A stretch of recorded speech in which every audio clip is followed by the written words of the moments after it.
नमस्कार दोस्तों। रीट साइंस है, इसमें केमिस्ट्री का जो पहला टॉपिक है परमाणु की संरचना, इसके 10 बहुत ही महत्वपूर्ण प्रश्न व्याख्या के साथ मैं आपके लिए लेकर आया हूँ। तो जल्दी से अपने शुरू करते हैं। बस 4-5 मिनट का वीडियो होगा। मैं प्रश्न बोलता हूँ, पहले आप इसका उत्तर सोच लेना पहले और फिर देखना सही है या नहीं है। तो पहला प्रश्न है कि निम्न में से कौन सी थॉमसन के परमाणु मॉडल की उपलब्धि है कि परमाणु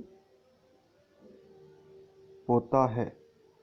आपको ये बताना है कि थॉमसन के परमाणु मॉडल की उपलब्धि कौन सी है। इसमें से ये बताना है कि इसकी उपलब्धि कौन सी है थॉमसन के परमाणु मॉडल की। ठीक है, तो पहला है इसमें परमाणु क्या होगा, उदासीन होगा, गोलाकार होगा, धनावेशित होगा, ठोस होगा। अब आप सोच के बताओ इसमें से कौन सा सही होगा। देखो, बहुत ही अच्छा क्वेश्चन है। थॉमसन के परमाणु मॉडल की उपलब्धि से शायद आज तक प्रश्न आया नहीं है, तो उसकी उपलब्धि पूछे, कमी तो उसकी सारी कमी है, उपलब्धि बतानी है उसकी कौन सी होगी। तो शायद सोच लिया होगा इसका उत्तर आपने। तो इसका सही उत्तर होगा उदासीन, क्योंकि थॉमसन ने जो परमाणु मॉडल की प्रकृति बताई थी वो क्या बताई थी, उदासीन बताई थी। बस यही एक बात उसकी सही थी, बाकी सब उसकी बात बताई थी वो क्या थी, आधी अधूरी थी। तो ये समझ में आ गया होगा क्या बताई थी उसने, परमाणु की प्रकृति उदासीन, जो कि क्या है, सही है। तो इसका उत्तर क्या हो जाएगा, ये हो जाएगा। डाल्टन के परमाणु सिद्धांत के अनुसार कौन सा छोटा कण स्वतंत्र रूप से रह सकता है। ये भी देखो थोड़ा सा अलग टाइप से है। इसने पूछा है कौन सा कण स्वतंत्र रूप से रह सकता है, अणु, परमाणु, धनायन, ऋणायन। तो आप सोच लो इसका कौन सा सही होगा। तो इसका सही उत्तर होगा परमाणु। अब आप सोच रहे होगे कि अणु क्यों नहीं होगा, क्योंकि उसने पूछा क्या है, डाल्टन के परमाणु सिद्धांत के अनुसार कौन सा छोटा कण स्वतंत्र रह सकता है। तो डाल्टन के अनुसार सबसे छोटा कण कौन रह सकता है, परमाणु। ये क्या थी, डाल्टन के परमाणु सिद्धांत की कमी थी।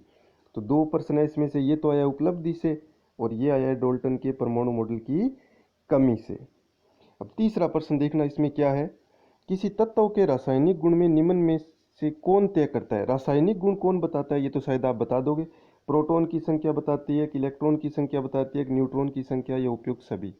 तो आपने सोच लिया होगा इसका कौन सा सही उत्तर होगा। रासायनिक गुण कौन बताता है, तो इसका सही उत्तर होगा इलेक्ट्रॉनों की संख्या। ठीक है, फिर देखना, यह भी एक बहुत अच्छा क्वेश्चन है। किसी तत्व के परमाणु भार से संबंधित निम्नलिखित कथनों में से कौन सा एक कथन सर्वाधिक उपयुक्त है। आपको बताना है इन 4 कथनों में से सही कथन कौन सा है। एक तत्व का परमाणु भार उस तत्व के परमाणु में उपस्थित प्रोटॉन और न्यूट्रॉन का योग है। ठीक है, द्रव्यमान संख्या के विपरीत एक तत्व का परमाणु भार भिन्न हो सकता है। एक तत्व का परमाणु भार एक पूर्णांक होता है। एक तत्व के सभी परमाणुओं के परमाणु भार समान होते हैं। तो आप सोच लो इसका कौन सा उत्तर होगा। टाइम दे रहा हूं मैं आपके लिए, फिर मैं बताता हूं इसका सही उत्तर कौन सा होगा। किसी तत्व में परमाणु भार से संबंधित कथनों में से एक कथन सर्वाधिक उपयुक्त है, ये बताना है। तो सोच लिया आपने इसका कौन सा होगा। तो इसका सही उत्तर होगा बी। क्यों, एक तत्व का परमाणु भार उस तत्व के परमाणु में उपस्थित, ये नहीं है, ये परमाणु भार कह रहा है, ये परमाणु संख्या की परिभाषा है, ये परमाणु भार की परिभाषा नहीं है कि प्रोटॉन और न्यूट्रॉन का योग क्या होता है। परमाणु द्रव्यमान संख्या होती है, सॉरी परमाणु संख्या नहीं, द्रव्यमान संख्या। तो ये किसकी परिभाषा बता रहा है, प्रोटॉन और न्यूट्रॉन का योग है वो क्या होता है, द्रव्यमान संख्या होता है, यानी परमाणु भार नहीं होता, परमाणु भार नहीं होगा ये। दूसरा है, द्रव्यमान संख्या के विपरीत एक तत्व का परमाणु भार भिन्न हो सकता है। बिल्कुल सही बात है, ये दोनों क्या हो सकते हैं, अलग अलग हो सकते हैं। एक तत्व का परमाणु भार पूर्णांक, कोई जरूरी नहीं है कि वो पूर्णांक हो। तो जरूरी कौन है, पूर्णांक कौन होता है, हमेशा द्रव्यमान संख्या पूर्णांक होती है। एक तत्व के सभी परमाणुओं के परमाणु भार, ये भी कोई जरूरी नहीं है, क्योंकि आप अच्छी तरह से समस्थानिक और ये समभारिक और समन्यूट्रॉनिक के बारे में आप अच्छी तरह से जानते हो। तो ये भी इसमें सही नहीं होगा। तो इसका सही कौन सा होगा, बी ऑप्शन सही होगा।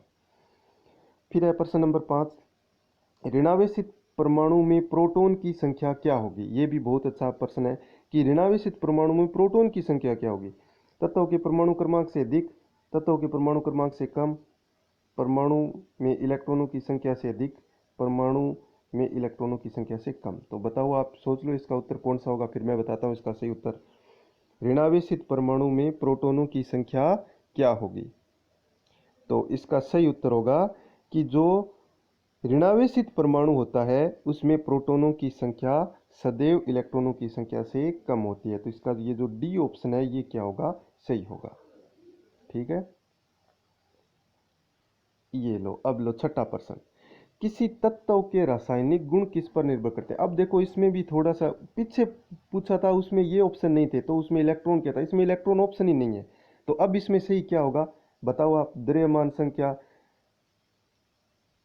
परमाणु द्रव्यमान पर, परमाणु क्रमांक पर, या परमाणु भार पर। तो बताओ किसी तत्व के रासायनिक गुण किस पर निर्भर करते हैं। सोच लिया होगा आपने। तो इसका सही उत्तर कौन सा होगा, परमाणु क्रमांक पर। ये तो खैर इजी क्वेश्चन था। एक तत्व के समस्थानिक में होते हैं, आपको बताना है कि एक तत्व के समस्थानिक है, इसमें क्या होते हैं। क्या समान भौतिक गुण होते हैं, क्या भिन्न रासायनिक गुण होते हैं, क्या न्यूट्रॉनों की संख्या अलग होती है, या भिन्न परमाणु संख्या है। तो आप सोच लो, फिर इसका मैं सही बताता हूँ। देखो क्वेश्चन 10 है, एक भी क्वेश्चन सीधा नहीं है, सारे क्वेश्चनों में कुछ न कुछ अपना अपना अलग अलग फैक्ट है, अलग प्रकार के क्वेश्चन है सारे। तो बताओ आप, एक तत्व के समस्थानिक में क्या होता है। अब मैं बताता हूँ, इसका सही उत्तर होगा इसमें न्यूट्रॉनों की संख्या अलग अलग होती है। देखो पहला इसने क्या दिया, समान भौतिक गुण। एक समस्थानिक में भौतिक गुण समान नहीं होते, तो क्या होते हैं, भौतिक गुण अलग अलग होते हैं, इसलिए ये गलत है। भिन्न रासायनिक गुण, समस्थानिकों में रासायनिक गुण क्या होते हैं, एक समान होते हैं, तो इसलिए ये भी नहीं है। खरीदी दे तो हो ही नहीं सकता भिन्न परमाणु संख्या, तो छोड़ दो आप। इलेक्ट्रॉनों के आवेश की खोज किसने की। अब इसमें देखना कौन सा होगा, रदरफोर्ड, थॉमसन, चैडविक, मिलिकन। प्रश्न पढ़ो, इलेक्ट्रॉन के आवेश की खोज किसने की। तो इसमें सही होगा, सोच लिया होगा आपने, इलेक्ट्रॉन के आवेश की खोज है वो किसने की थी, मिलिकन ने की थी। इलेक्ट्रॉन की खोज नहीं, इलेक्ट्रॉन की खोज पूछता तो थॉमसन आता, इसने पूछा आवेश की खोज किसने की है, मिलिकन ने। निम्न में से कौन सा एक अस्थायी कण है, ये भी आप बता सकते हो, अस्थायी कण वाला भी कोई खास बात नहीं है, सोच लो आप इसमें कौन सा होगा। तो अस्थायी कण कौन सा होता है, न्यूट्रॉन। परमाणुीय संख्या Z एवं द्रव्यमान संख्या A, परमाणु में इलेक्ट्रॉनों की संख्या है, ये बताओ। ये भी बहुत अच्छा, ये आया हुआ क्वेश्चन है, आरबीआई के एग्जाम में आया हुआ क्वेश्चन है ये। परमाणुीय संख्या Z एवं द्रव्यमान संख्या A, परमाणु में इलेक्ट्रॉन की संख्या है। क्या इलेक्ट्रॉनों की संख्या हो सकता है, जब परमाणुीय संख्या तो कितनी है A और द्रव्यमान संख्या कितनी है, परमाणु संख्या Z और द्रव्यमान संख्या कितनी है A। तो सोचो आप। तो देखो किसी परमाणु को अपने इस प्रकार से लिखते हैं, एक परमाणु को ऐसे लिखें तो उसके जो परमाणु संख्या होती है वो तो लिखी जाती है इसके पैरों में, और जो द्रव्यमान संख्या है वो लिखी जाती है इसके ऊपर। तो इसने ये कहा है कि इसमें इलेक्ट्रॉनों की संख्या तो किसके बराबर हो जाएगी, जेड के बराबर। तो ये रहा ए ऑप्शन हो जाएगा इसका, जेड के बराबर। तो ये 10 क्वेश्चन थे, आई होप आपकी समझ आया होगा ठीक प्रकार से। इसको देखना और बताना इसमें से कितने सही हुए। धन्यवाद।